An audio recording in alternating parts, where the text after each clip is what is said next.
You know, it's not a phrase that we hear a lot nowadays, but I remember growing up hearing it quite a bit. The two words sage advice. And they're not talking about how to grow spices, okay? I mean, that's sage, but that's not the type of context that I was hearing these words sage advice from. As you know, a sage is a person with profound wisdom that has been gained through life's experiences and that then they pass down to future generations. We've all had people, okay, in our lives who have given us some sage advice. They've given us some wisdom that have helped us at different periods in our life. In fact, the question that I asked was, what is some of the best wisdom that you've received in your lifetime? I put that in this week's newsletter, and I got a couple of responses that I want to share with you. From Brenda Butcher. She's not able to be here today, but she said, you know what? There was a point in time in her life when she was really frustrated that her flower beds and her lands were just not manicured perfectly. So she was complaining to her mom, and these were the words of wisdom that her mom shared. Take a look at them. You have your whole life to grow flowers. You have a few short years to grow your children. It's pretty good, isn't it? That same woman, the day that her dad had a heart attack and was in ICU, and they were walking into the elevator at the hospital, leaned over to Brenda and just said these words. This is the day the Lord has made. A lot of wisdom in that too, isn't there? In fact, that song was sung at her dad's funeral just a couple of days later, okay, or a few days later, because it was just a reminder that everybody needed to know was that this, no matter what happens, this is the day that the Lord has made. You know, when talking about the sage wisdom that we get in our lives, sometimes we just want to look at how people live and say, you know what, that's a motivation for me. But I'm not talking about that today. I'm talking about those things that people have actually said to us that have really impacted our lives. Now, I've had a few people speak into my life. You know, as I was getting married, my dad gave me that sage advice that all men give to their young sons when they get married. You know what it is, don't you? Happy wife, happy life. Okay? There's some wisdom in that. Okay? That is true. But I didn't even put that on the board today. But I am going to show you this. There's some times, especially in high school and junior high, when I was really struggling with school or whatever, and I was whining to my mom, and this is what she said. Life isn't going to be easy. You just have to keep trying and never give up. Good advice there, too.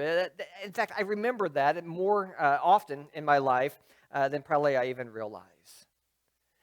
During high school and junior high and even first year of college, I worked for a man by the name of John Jostis, who was doing our farming on our land as well as a lot of other farming.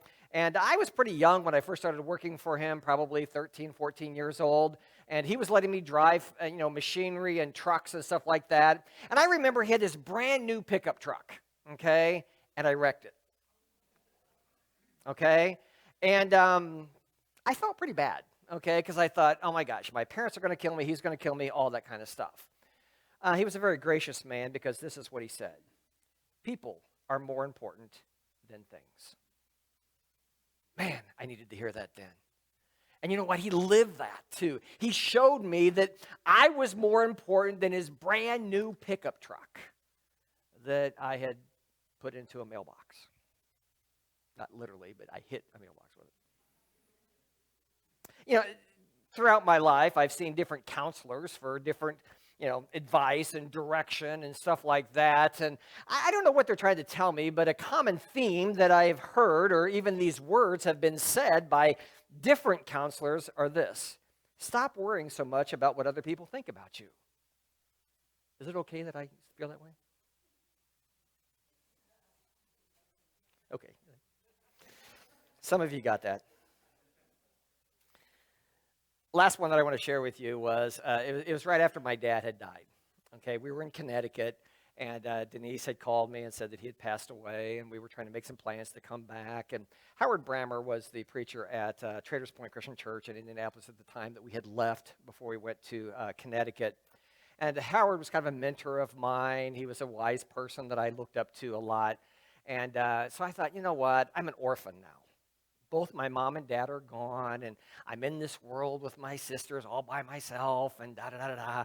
And so I wanted some sympathy, okay? And so I called Howard, okay, who was in Indianapolis, and was kind of whining a little bit, and this is what he said. Dave, it's time to live what you say you believe. It's not what I wanted to hear. But there have been so many times in my life when things haven't gone the way that I wanted them to, or I was struggling or whatever, that it's a good reminder that says, you know what, if I say I have this faith, I got to live it. I can't just say it.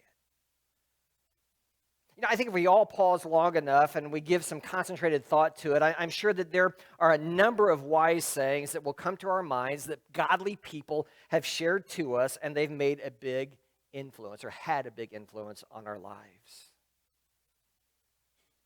I think the book of Titus is one of those letters of the Apostle Paul that he wrote to a young man that he was taking the role of a spiritual father in this man's life. Now, the more well-known of Paul's proteges is a man by the name of Timothy, who he connected with during one of his church planting trips that we read about in the book of Acts. And Timothy ended up in Ephesus cleaning up some of the loose ends and tying them up that Paul had left behind.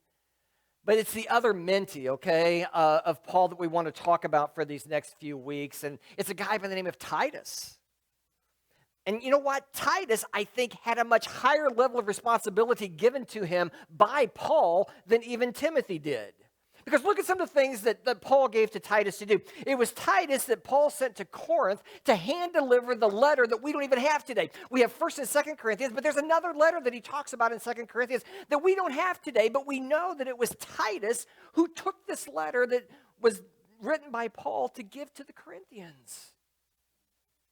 What we do know is that Titus came back from that trip and gave some great news to Paul.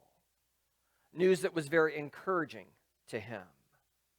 We also know that it was Titus that Paul sent to all of these churches that he had helped start to collect money that they had received to help the church in Jerusalem during the famine. Titus was the one who was put in charge of that. And we learn in Galatians that Titus was this Greek person who was not circumcised. And yet he went with Paul, and some scholars think it was Titus that he kind of used as this living illustration to show that God's grace through Christ's death on the cross was far more important and far more significant than any act that would be done on a human body. You see, God's grace is manifested in Jesus Christ, not through the act of circumcision. And most people think Titus was Paul's living illustration of that. It was Titus who was dropped off on the island of Crete to do some very difficult work with some people who had been a part of Christ's church really since the day of Pentecost. But man, they were a challenge. We know that they were there because if you look really quickly with me at Acts chapter 2, there's a list of all of the countries, okay? Luke provides us with a list of all of the countries where people were at the day of Pentecost. And I want you to look at the next to the last name, okay, of the towns that are listed there. And you'll see that it says Cretans and Arabs. It appears, okay, from the very start of Christ's church, there were some followers of Jesus who lived on this large island in the Mediterranean Sea just south of Greece. And you know what? It wasn't an easy place to live a godly life. And one of the main reasons was that Crete in Greek mythology was known as the birthplace of the king of the gods by the name of Zeus. And so can you imagine how many shrines and how many idols and how many temples there would have been on this good-sized island, but still not huge, to the god Zeus.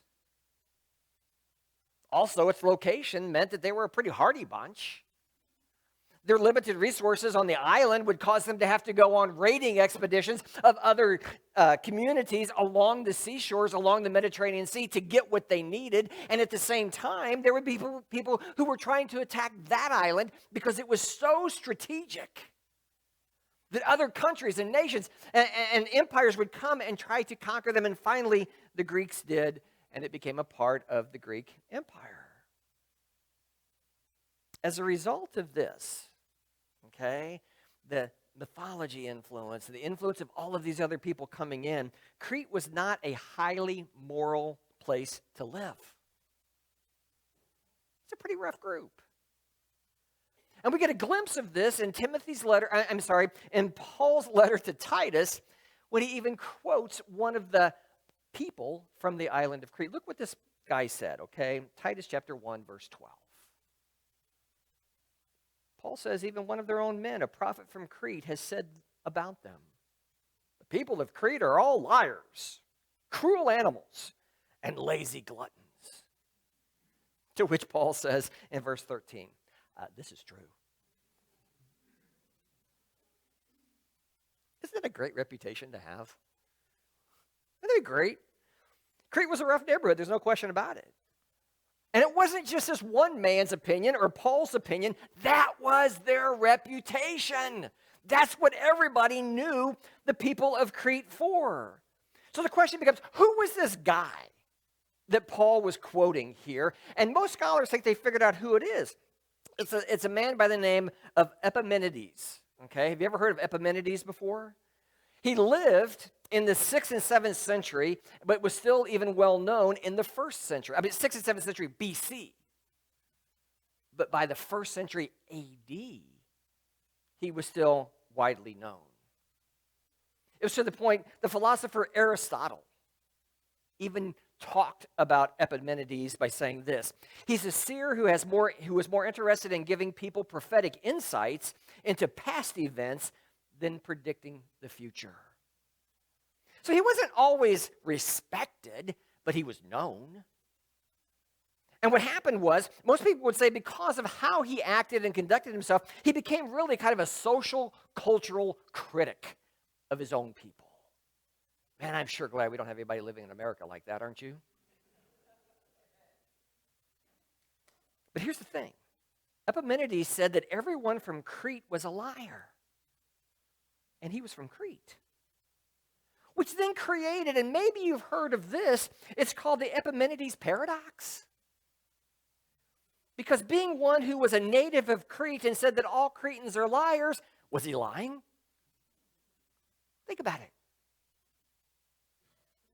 You know, a reason back then, before Titus and Paul even arrived on the island, that Cretans were known as liars is because there was this rumor that was flooding the island that said that Zeus had died.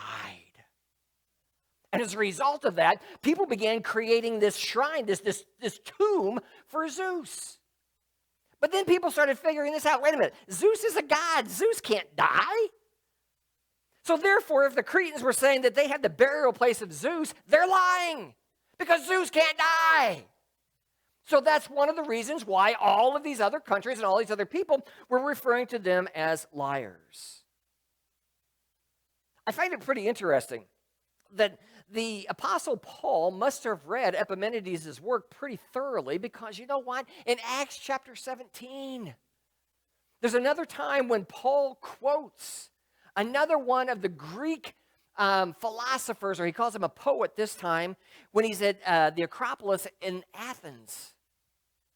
He's talking to all of these Greek people who are so steeped in all of this mythology. And I want you to look at what he says in Acts chapter 17, verse 28. He says this: "For in him we live and move and exist, and some of your own poets have said."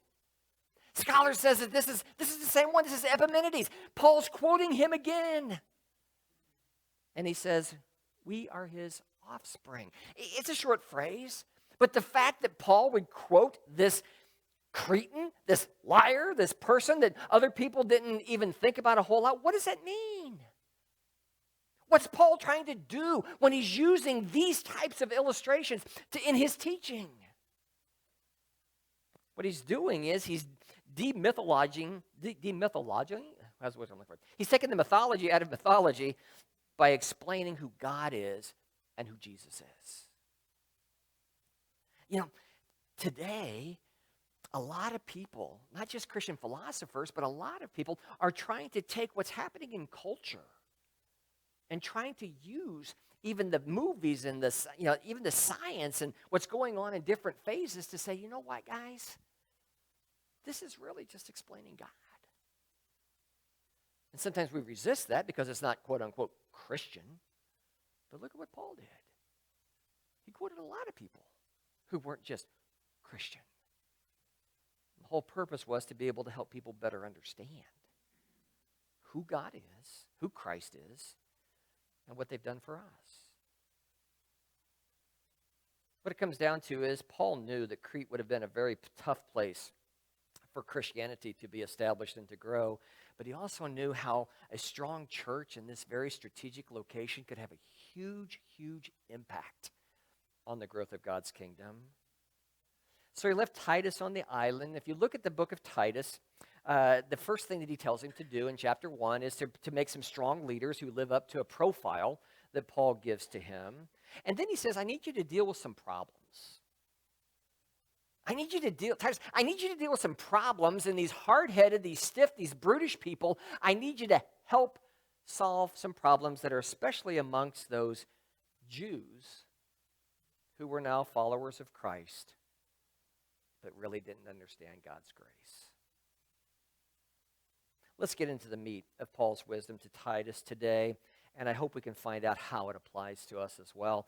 Look with me at Titus chapter 1, beginning in verse 10. We're going to hear that verse repeated that I mentioned earlier, but it's just part of this context. I want to give that to you that Paul gives to Titus. He says, "For there are many rebellious people who engage in useless talk and deceive others. This is especially true of those who insist on circumcision for salvation. They must be silenced because they are turning whole families away from the truth by their false teachings, and they do it only for money. Even one of their own men, a prophet from Crete, has said about them, and this is a quote I said before, the Cretans are all liars, cruel animals, and lazy gluttons. Paul says this is true, but look at the next sentence. So, reprimand them sternly to make them strong in the faith. They must stop listening to Jewish myths and the commands of people who have turned away from the truth." What Paul wants to do is he just wants to nip this problem in the bud, because the idea was this. Christians, the idea was that new Christians, no matter what your background was, if you wanted to be a follower of Christ, you had to be circumcised. How many times have we read, especially in the New Testament and in Paul's writings and in his ministries, that there are these people who are coming out of this Jewish background who are holding on to all of these traditions and all of these things that they thought were more important than the grace of God, and so they were insisting. They were setting some rules that said that this is what you had to do in order to be identified as a Christ follower. Knowing how the type of people these people were and the attitudes amongst them, isn't it interesting that Paul said reprimand them sternly to make them strong in the faith? Basically, Paul was telling Titus, don't be Mr. Nice Guy with these guys. They're going to eat you up and spit you out. So there's no reason for you to have to be nice to them. Now, I didn't say that right. There's no reason to be overly nice to them. What a contrast to how he told Timothy to conduct his ministry in the town of Ephesus. If you read the letters to Timothy, 1st and 2nd Timothy, what Paul does at the beginning is he says, Timothy, pray for these people. Just pray for them. And then you move on. And he puts more emphasis on Timothy. Focus on your life, how you live, how you respond. And that's what's going to make a huge difference in their lives. But I want you to look at 2 Timothy chapter 2, verses 24 through 26, where Paul gives this advice to Timothy about how he should deal with the people of Ephesus. He says, "A servant of the Lord must not quarrel, but must be kind to everyone. Be able to teach and be patient with difficult people. Gently instruct those who oppose the truth. Perhaps God will change those people's hearts and they will learn the truth. Then they will come to their senses and escape from the devil's trap that they have been held captive by him to do whatever he wants." You catch the difference between how Paul told Timothy to go about his ministry and how he told Titus to go about his ministry? The difference was Paul knew the audiences that these two young men would be dealing with, and he knew the difference in these two young men. It takes a person with years of experience to know the right wisdom to share with the right person. Titus must have been wired in such a way that he could handle those tough Cretans, whereas Timothy must have been wired in a way where he could minister to the church in Ephesus a little softer. See, Ephesus was also a center of mythology. So the things were, the problems were similar, but they were instructed to deal with them differently. If you remember the words of any wise person that they had given, that the wise person has given to you, and if you were to talk to someone else who was also in a relationship with that wise person, my guess is they would have told you different things. Because you know what? Sages know the right wisdom to share at the right time with the right people. There isn't just one thing that speaks to everyone, but a wise person will tell you what you need to hear at just the right time. Now that said, there are some words of wisdom that are given to people that I think all of us can gain from. And that's where I think we're now at in Titus chapter 1. So what I want us to do is to listen to the godly wisdom that God gives to Titus and hear the relevance for us today. I've been reading out of the New Living Translation so far this morning. I'm going to switch to the ESV for a moment because I want you to look at how they translate these verses, okay? Titus chapter 1, verses 15 and 16, which is the core of the truth that I want us to hold on to today. It says this: "To the pure, all things are pure. But to the defiled and unbelieving, nothing is pure. But both their minds and their consciences are defiled. They profess to know God, but they deny him by their works. They are detestable, disobedient, unfit for any good work."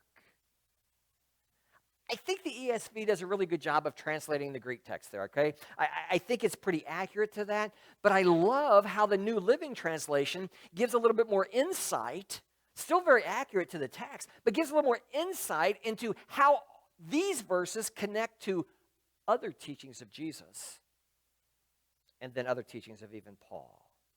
Let's look at the New Living Translation version of those verses, and I want you to note the difference. "Everything is pure to those whose hearts are pure. But nothing is pure to those who are corrupt and unbelieving, because their minds and consciences are corrupted. Such people claim they know God, but they deny him by the way they live. They are detestable and disobedient, worthless for doing anything good." I want you to look at those verses for a moment, okay? Just stare at them. I don't know about you, but I have to read those verses a few times, and I have to figure out where else in Scripture does it talk about this same topic and this same idea that I can even begin to grasp the wisdom that Paul is sharing with Titus that I think has application for us today. Look at those words. What does it mean? Everything is pure to those whose hearts are pure, but nothing is pure to those who are corrupt and unbelieving. What does that mean? Again, we can't take this out of context. We have to remember that what Paul's dealing with here is that there were some Jewish converts who were trying to make these new Christians to follow these old laws of Judaism. So part, I think, of what the wisdom that Paul is sharing is this: our actions don't make us pure or impure. It's what's on the inside that does that. It's internal, not external. Here's why I say that. Turn with me to Mark chapter 7, okay? This is, I think, the best explanation of what Paul is saying here. In this chapter, Jesus and his disciples, okay, are being called out by the scribes and the Pharisees because they were not washing their hands according to the rules. Okay? They weren't following the traditions that had been practiced by the Jews for centuries. That's not to say that Jesus and his disciples weren't washing their hands before they ate. Yeah, they were doing that. They just weren't doing it, quote unquote, the right way. Read the early verses of Mark chapter 7, and they'll even tell you what the right way to wash your hands were based upon what you were doing. If you're just working around the house, you could just put your hands together and somebody could pour water over them and you could be clean to eat and do whatever you needed to do. But if you had been in the marketplace and there was any chance that you could have come into contact with somebody who was unclean or some surface that was unclean, you had to baptize your hands. That's the word that's used. You had to immerse your hands in the water to make sure that all of the impurities were taken off of your hands. So that's the context that Jesus is responding to in Mark chapter 7. And I want you to look at what he says, okay? Beginning in verse 6. They're complaining about how his disciples were washing their hands, and he says, "You hypocrites! Isaiah was right when he prophesied about you, for he wrote that those people honor me with their lips, but their hearts are far from me. Their worship is a farce, for they teach man-made ideas as commands from God. For you ignore God's law and substitute your own tradition." That he said, you skillfully sidestep God's law in order to hold on to your own traditions. And if you read Mark chapter 7, you'll see that he even gives another example in there about how people wouldn't even help their own parents because of Corban. And Corban was this idea that you would set aside certain assets for the church or for God that couldn't be used for anything else. And people's parents were actually suffering from that. And Jesus is saying, no, you've got it all screwed up. Here's what's interesting. Verse 14. Jesus is talking outside of someone's home, and there's a whole bunch of people around, and you can tell he's wanting to make a really good point here, because look at the beginning of verse 14. He says, Jesus called to the crowd to come and hear. All of you listen, he said, and try to understand. That should be enough to say, you know what, he's going to say something here that's pretty important that we need to highlight in our Bibles and that we need to pay attention to. Verse 15. It's not what goes into your body that defiles you. You're defiled by what comes out of your what? Heart. They go into the house and his disciples are saying, Jesus, man, what are you saying? We don't get it. And Jesus explains to them again, using the example of food, that it's not food that can make you unclean or impure, because food just goes in your body and out your body. But it's what's in your heart. It's what comes out of who you are that determines whether or not you are pure or impure. Jesus isn't saying that it's okay to do whatever you want. It's just, you know what? If our hearts are pure, we won't want to do those things that we know God doesn't want us to do. A New Testament scholar that I like to read a lot is a guy by the name of Donald Guthrie. And he illustrates and kind of comments on this particular statement of Jesus by saying this. He says, a pure mind cannot be contaminated by physical contact. And the purest minds will have no relish in seeking unnecessary defilement. If our hearts have been changed by God, if they've been purified, there's nothing that we're going to encounter on the outside that's going to change that. What that means is we will see things, we will hear things, we may experience things that aren't beneficial to our spiritual well-being, but those experiences, those things are not going to contaminate us or defile us before God, because it's a heart issue. It's about what's the condition of our heart, not how we wash our hands. Man, growing up, I remember hearing over and over again that Christians should never go to a tavern or a bar or any place that serves alcohol. Because you know that alcohol makes you drunk, and getting drunk is that's condemned in the Bible. Yeah, it is. The getting drunk part. I was so scared at a point in my life growing up that if I even walked into a place accidentally that served alcohol, I was afraid I was going to lose my salvation and go to hell. And I got older. And restaurants that our family used to eat at began serving alcohol. And man, there was this war going on inside my head that said, can I even walk into this room where alcohol is being served and eat a meal and not even come close to the alcohol and still be pure before God? It was a real conflict. As I grew older, I would even have a glass of wine with a nice meal. And I came to the conclusion, you know what? I'm not going to hell. Because it's not the place that I walk into. It's not the things that are all around me. It's the fact, do I walk in there so I can get drunk? No, I don't do that. But you see what's happened? People have made up these rules. They've added to them, and when I was growing up, that's what I heard. When our hearts are like God's heart, we're not going to pursue what he doesn't want us to do, because what's our primary goal? Our primary goal, if our heart is like God's heart, is that we will want to honor him. And if you don't believe me in that, look at the rest of Mark chapter 7. There are 12 things that Jesus lists there. That they don't defile us, but there are some things that are from the heart, things like greed. Tell me where I can walk into a store of greed or pride. Jesus says, those are the things that defile you before God. Of course, there's an alternative that says that we can do whatever we want, and then we can just jump through all of these man-made hoops, and then we can be made right with God. Things like, okay, let's just wash our hands the right way. Let's stay out of this place. Let's stay out of that place. Let's make sure that we don't talk to this person or come into contact with these people. It's the attitude of, we've got to do the right things instead of be the right person.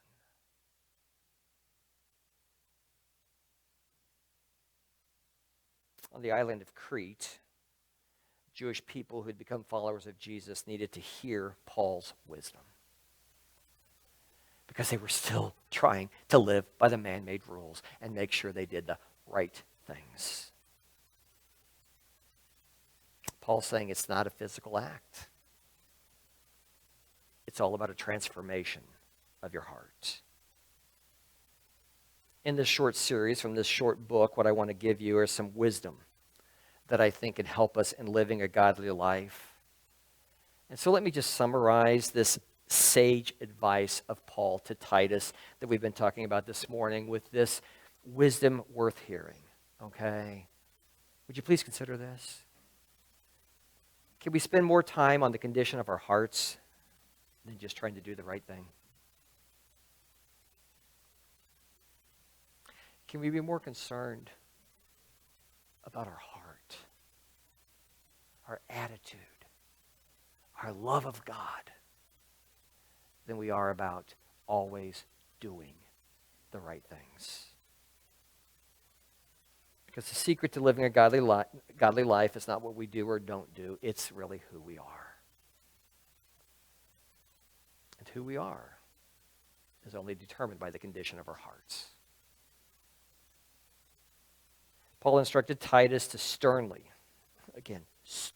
share with these group of people who are widely known to do ungodly things, okay? Think about your heart. How's your heart? Perhaps today that same message needs to resonate in us as well. And maybe I just need to close with this. Change my heart, oh God. Make it ever true.